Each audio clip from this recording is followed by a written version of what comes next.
This is the next video from the series of arthropod-borne infection. In this video, we are going to study about the disease or infection caused by a parasite which is known as filariasis. Filariasis is also known as elephantiasis. Elephantiasis का दूसरा नाम है हाथी पैर. Filariasis is a parasitic disease. What do you mean by a parasite? What is a parasite? A parasite is an organism which feed on another organisms for its food consumption. Filariasis एक क्या है? एक parasitic disease है. Parasite क्या होता है? जो अपना खाना, जो ऐसा ऑर्गेनिज्म जो किसी और ऑर्गेनिज्म पे फीड करे और उससे अपना खाना ले. इसमें जो पैरासाइट्स हैं वो क्या हैं? वो राउंड वॉर्म्स हैं. वो किस पे फीड करते हैं? वो ह्यूमन बॉडी के अंदर फीड करते हैं और क्या कॉज करते हैं? इन्फ्लेमेशन या स्वेलिंग जिसे बोलते हैं वो कॉज करते हैं. कहाँ पर? लिम्फ के अंदर. ठीक है. फिलारियासिस बहुत सारे पार्ट्स में डिवाइड हो सकती है. जैसे सबक्यूटेनियस हो सकती है, सबक्यूटेनियस हो सकती है, लिम्फ हो सकती है, लिम्फैटिक. ठीक है. तो हम लोगों ने बेसिक कंसिडरेशन किसको देना है? लिम्फ वाली फिलारियासिस को देना है. मतलब लिम्फैटिक फिलारियासिस जिसे बोलते हैं. ठीक है. लिम्फैटिक फिलारियासिस 3 तरह के कॉस्टिव एजेंट्स होते हैं इसके अंदर इंक्लूड, जिससे लिम्फैटिक फिलारियासिस होती है. सबसे पहले Wuchereria bancrofti. First is Wuchereria bancrofti, second is Brugia malayi, third is Brugia timori. This parasite is carried by a mosquito. जैसे कि हम लोगों ने डेंगू, चिकनगुनिया, मलेरिया में पढ़ा था कि ये वो डिजीज़ हैं जिनको किसी भी वैक्टर की ज़रूरत पड़ती है एक जगह से दूसरी जगह जाने के लिए. तो ये भी एक, यहाँ पे भी एक वैक्टर की ज़रूरत है. वो क्या है? वो 3 तरह में है डिवाइडेड. कौन कौन से? Either Aedes mosquito, Anopheles mosquito या क्यूलिक्स. हम लोग मेन कंसिडरेशन क्यूलिक्स पे रखेंगे. इसको, इनका एक और नाम है फीमेल क्यूलिक्स मॉस्किटो. तो पहली जो फॉर्म होती है जिसमें वो अकर करता है that is what? Larval stage.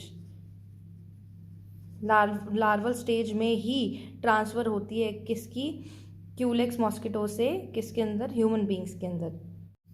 Moving to the life cycle of various causative agents. ये कॉस्टिव एजेंट्स यही 3 की बात कर रही हूँ. इनमें से किसी भी कॉस्टिव एजेंट्स को आप मान सकते हैं और ऑलमोस्ट सेम लाइफ साइकिल है इनका. ठीक है. पहली चीज़ जैसे हम लोगों ने मलेरिया में पढ़ी थी कि एक मॉस्किटो इंक्लूड है. ये मॉस्किटो क्या है? मॉस्किटो इन्वॉल्व है. वो किस फॉर्म में इन्वॉल्व है? वेक्टर की फॉर्म में इन्वॉल्व है, सिर्फ कैरी करने वाला. राइट. ये मॉस्किटो जैसे ही किसी होस्ट को बाइट करेगा that host is what? Human being. ये होस्ट को किसी को भी बाइट करेगा या उसके अंदर प्रोबोसिस, जिसको हम प्रोब बोलते हैं, जो मस्किटो के पास माउथ होता है जिससे वो किसी ब्लड को सक करता है, that is known as proboscis. ठीक है. ये क्या करेगा? अपने अंदर से लार्वा, जो लार्वा है जो मॉस्किटो के अंदर प्रेजेंट है, वो ड्रॉप करेगा कहाँ पे? ह्यूमन की बॉडी के अंदर, स्किन के अंदर, जहाँ पे कोई चोट लगी हुई है, कुछ भी ऐसी जगह है जहाँ पे जख्म बना है, वहाँ पे ड्रॉप करेगा. कौन सी स्टेज का लार्वा? L3 स्टेज का. ऐसे ही L1, L2, L3 ऐसे स्टेजेस होती हैं इनकी. ये हम आगे आगे पढ़ते जाएंगे. ये L3 स्टेज का लार्वा ड्रॉप करेगा किसके अंदर? स्किन के अंदर. ठीक है. स्किन कैसे हम डिटरमाइन करेंगे? स्किन का सबसे अपर मोस्ट पार्ट होता है that is known as epidermis, lower part is known as dermis. इस डर्मिस में बहुत सारी ब्लड वेसल्स और लिम्फ वेसल्स प्रेजेंट होती हैं. तो जब भी एक मॉस्किटो अपनी प्रोबोसिस अंदर डालता है स्किन के, तो वो कहाँ तक लेके जाता है? लिम्फ वेसल्स तक, मतलब डर्मिस तक लेके जाता है. यहाँ पे वो क्या ड्रॉप कर देगा? वो स्टेज जो L3 स्टेज का लार्वा है वो उसको यहाँ पे ड्रॉप कर देगा. ठीक है. जो ये L3 स्टेज का लार्वा है ये फाइनली एंटर करेगा किसके अंदर? स्किन के अंदर. कहाँ पहुँच जाएगा? डर्मिस तक. डर्मिस में पहुँचने के बाद जो ये L3 स्टेज का लार्वा, जो हमने बात की थी, L3 स्टेज का लार्वा अब क्या करेगा? किसको जाके इफेक्ट करेगा? लिम्फ वेसल्स को. अब हमें ये समझना पड़ेगा कि लिम्फ एक्चुअली होता क्या है. लिम्फ को समझने के लिए सबसे पहले हमें पता होना चाहिए ये हमारी एक ब्लड वेसल है. यहाँ पे हमारे ब्लड वेसल के अंदर क्या प्रेजेंट है? RBC प्रेजेंट है. और क्या प्रेजेंट है? प्लाज्मा प्रेजेंट है. इसी के जस्ट बाहर, ठीक है, यहाँ पे जब भी प्लाज्मा यहाँ पे बढ़ता जाता है और वो कहाँ चला जाता है? ये टिश्यू वाला एरिया है. This is tissue, this is what? Blood vessel. Right. अब यहाँ से मान लो यहाँ पे प्लाज्मा की कॉन्सेंट्रेशन बढ़ गई है और ये प्लाज्मा की कॉन्सेंट्रेशन कहाँ चली गई है, टिश्यू के अंदर एक्यूमुलेट होनी शुरू हो गई है। टिश्यू के अंदर अगर कोई भी चीज़ एक्यूमुलेट होती है, कोई भी तरह का पानी या कोई भी तरह का फ्लूइड एक्यूमुलेट होता है, तो उसकी वजह से वहाँ पे स्वेलिंग आनी शुरू हो जाती है। तो इसी के लिए काउंटर बैलेंस करने के लिए हमारे पास क्या प्रेजेंट होते हैं, हमारे पास लिम्फ नोड प्रेजेंट होते हैं। ठीक है, ये क्या है, ये वो कैविटीज़ हैं जिनके थ्रू ये प्लाज्मा को अपने अंदर ले लेते हैं। राइट, ये प्लाज्मा को ऐसे अपने अंदर ले लेंगे। ये जो प्लाज्मा है ये इसके अंदर जाने के बाद इसको हम क्या बोल देते हैं, लिम्फ बोल देते हैं। राइट, ये लिम्फ अगर यहाँ से लिम्फ ना उठाई जाए तो यहाँ पे क्या हो जाती है, स्वेलिंग कॉज हो जाती है, जो हमें यहाँ पे पानी भर जाता है, मीन टू से दैट। और यहाँ पे क्या हो जाती है, हमारे को बॉडी में क्या दिखती है, स्वेलिंग दिखती है टिश्यूज़ के अंदर। ठीक है, तो लिम्फ का काम क्या है, लिम्फ नोड्स का काम क्या है, लिम्फ वेसल्स का काम है जो ये प्लाज्मा टिश्यू के अंदर आ रहा है इसको वापस कहाँ ले लेना, लिम्फ वेसल्स में ले लेना। Right, moving back to the cycle, अब L3 स्टेज का लावा कहाँ पहुँच चुका है, लिम्फ वेसल्स में पहुँच चुका है। लिम्फ वेसल्स में वो किस में कन्वर्ट हो जाता है, एडल्ट फॉर्म में कन्वर्ट हो जाता है, किसी की सेम तरह के हमारे कोई भी कॉस्ट डिवीजन की जिसकी भी हम लाइफ साइकिल पढ़ रहे हैं वो उसके एडल्ट फॉर्म में कन्वर्ट हो जाएगा। तो जो अब ये जो एडल्ट है वो या तो मेल होगा या फीमेल होगी। अब ये जो मेल और फीमेल फॉर्म हुए हैं, इन मेल्स और फीमेल्स के बीच में होगी मेटिंग। इस मेटिंग की वजह से दोबारा से वही लार्वा जो L1 स्टेज का लार्वा है वो दोबारा फॉर्म हो जाएगा। और ये लार्वा कहाँ जाएगा, दोबारा ट्रांसमिट होगा कहाँ से, लिम्फ वेसल से, किस में, ब्लड स्ट्रीम के अंदर। ये ब्लड स्ट्रीम के अंदर ट्रांसफ़र होने के बाद this L1 larva is transmitted to what, the body of the mosquito। मतलब अब जब ये L1 लार्वा कहाँ पे ट्रांसफ़र हो चुका है, ब्लड स्ट्रीम में ट्रांसफ़र हो चुका है, तो अब कोई भी एक मॉस्किटो दोबारा उस ह्यूमन बीइंग को बाइट करेगा तो वो क्या करेगा, अपने अंदर उस L1 लार्वा को ब्लड के थ्रू इनटेक कर लेगा। अब जब ये L1 स्टेज का लार्वा किसके अंदर एंटर हो चुका है, मॉस्किटो की बॉडी के अंदर ट्रांसफ़र हो चुका है, उसकी बॉडी के अंदर ट्रांसफ़र होकर और फाइनली कहाँ मूव करेगा, गट के अंदर, गट की वॉल के अंदर एंटर कर जाएगा। यहाँ पर ये थोरासिक मसल के पास जाके अपने आप को L1 से L2 में कन्वर्ट करेगा 2 मोल्टिंग्स के बाद, और फिर L3 में कन्वर्ट करेगा। ये L3 में जैसे ही कन्वर्ट हो जाएगा तो L3 form is what, the infective form. ठीक है, मतलब अब इन्फेक्शन प्रॉपरली अगर ये मॉस्किटो किसी को भी काटेगा तो ये इन्फेक्शन उसके अंदर चला जाएगा और ये जो वॉर्म्स हैं वो उसके अंदर ग्रो करना शुरू करेंगे। तो जो L3 लार्वा है अब वो क्या है, इन्फेक्टिव फॉर्म में है और क्या करेगा, ट्रांसमिट हो जाएगा किससे, प्रोबोसिस से, किसकी, मॉस्किटो की प्रोबोसिस से। ठीक है, और फिर अब जब भी दोबारा मॉस्किटो कोई भी नया पर्सन का ब्लड मील अपने अंदर सक करेगा तो वो क्या होगा, वो बंदे को इन्फेक्शन हो जाएगा किसका, फिलारियसिस का। अब हमें समझने की ज़रूरत है कि स्वेलिंग जो है वो किस लिए कॉज होती है, फिलारिसिस के वजह से। तो हम लोगों ने जैसे पढ़ा था कि ये एक ब्लड स्ट्रीम है, ये एक ब्लड स्ट्रीम है, ठीक है, ये टिश्यू सेक्शन है, ठीक है, और this is known as lymph vessels. Now let us look कि यहाँ पे आरबीसीज प्रेजेंट हैं बहुत सारे, प्लस क्या प्रेजेंट है, प्लाज्मा प्रेजेंट है।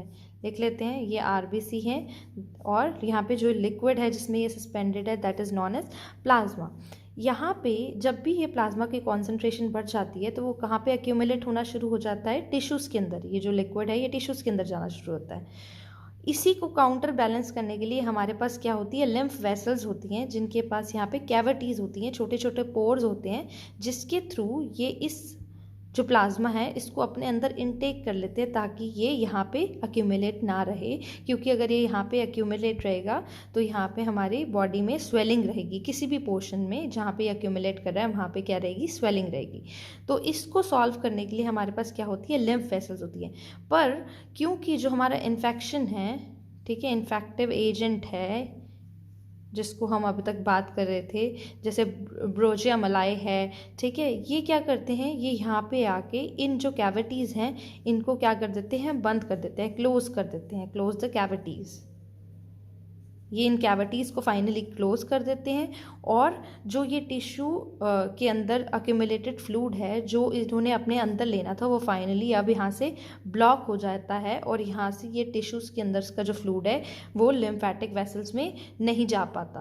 तो इसी वजह से यहाँ पे क्या हो जाता है, फ्लूइड की अक्यूमुलेशन, यहाँ पे फ्लूइड की अक्यूमुलेशन ज़्यादा हो जाती है, मतलब फ्लूइड का इकट्ठा होना ज़्यादा हो जाता है। इसी की वजह से क्या सिम्टम्स देखने को मिलते हैं हमें, स्वेलिंग के सिम्टम्स देखने को मिलते हैं। स्वेलिंग इंक्रीज हो जाती है बहुत ज़्यादा बॉडी के अंदर। अब बात करते हैं इसकी इंक्यूबेशन पीरियड की। इंक्यूबेशन पीरियड में वैरी, कितने भी मंथ्स का हो सकता है ये 3 मंथ से ऑलमोस्ट ईयर 2 ईयर्स तक भी हो, तो अलग अलग कैटेगरीज के हिसाब से अलग अलग इंक्यूबेशन पीरियड रहता है। Now moving to the symptoms. Symptoms में हमने सबसे पहले पढ़ा था एलिफेंटियासिस। एलिफेंटियासिस मतलब हाथी पैर, मतलब इतना ज़्यादा फ्लूइड का, एडिमा मतलब होता है अक्यूमुलेशन ऑफ फ्लूइड,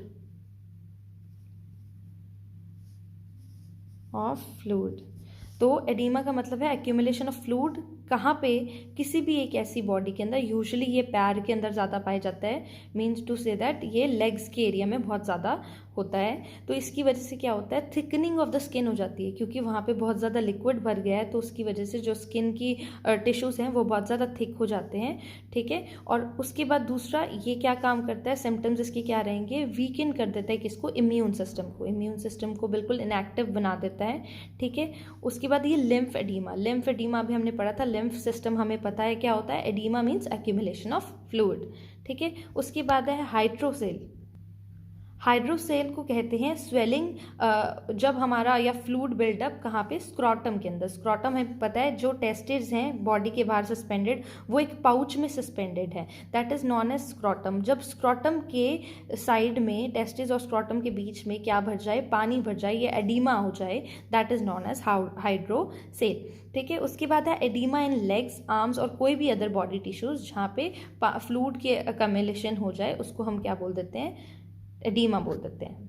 इसके ट्रीटमेंट 3 पार्ट्स में डिवाइडेड है। द फर्स्ट वन इज कि हम उसको एंटी पैरासिटिक कोई मेडिकेशन दे दें, ठीक है, right. Second one is the surgery and third one is elephantiasis management, कि अगर अब हो चुका है तो एटलीस्ट हम उसको मैनेज करने का तरीका ढूंढें जिसकी वजह से जो पर्सन है, जो ह्यूमन बीइंग है, उसको पेन कम से कम या रिलीफ मिले उस चीज़ से, ठीक है। तो फर्स्ट वन इज़ व्हाट, कि हम लोग क्या कर रहे हैं, एंटी पैरासिटिक मेडिकेशन दे रहे हैं। जो एंटी पैरासिटिक मेडिकेशन जो इसमें इन्वॉल्व हैं ट्रीटमेंट में, that is ivermectin, dimethyl carbamazine and albendazole, right. जो ये ड्रग्स हैं ये क्या करती हैं, जो एडल्ट वॉर्म्स हैं उनको डिस्ट्रॉय कर देती हैं, कहाँ पे, ब्लड वेसल्स के अंदर, और क्या करती हैं, हेल्प करती हैं ताकि वो रिप्रोड्यूस ना कर सके, मतलब उसकी रिप्रोडक्शन को स्टॉप कर देती हैं, right. Second one is treatment bye surgery मतलब कि हम लोग ब्लड स्ट्रीम के अंदर से जो डेड वॉर्म्स हैं उनको रिमूव कर दें, या फिर ऐसी कंडीशंस जब स्क्रॉटम के अंदर एडीमा हो जाता है और वहाँ पे डेड वॉर्म्स एक्यूमुलेट हो जाते हैं, उस चीज़ को रिमूव करने के लिए किया जाता है, सर्जरी की जाती है। Third one is elephantiasis management, कि अब अगर प्रॉब्लम हो चुकी है तो डेली मैनेजमेंट कैसे की जाए उस प्रॉब्लम को सॉल्व करने के लिए, जैसे एलिवेशन और कंप्रेशन गारमेंट्स हैं वो वेयर किए जाएं। तो ये वीडियो यहीं पे सम अप होता है। इसके बाद हम जो नेक्स्ट टॉपिक शुरू करेंगे that is the surface area infections. इस वीडियो के बारे में अगर कोई भी क्वेरीज हो तो please you can ask in the comment section.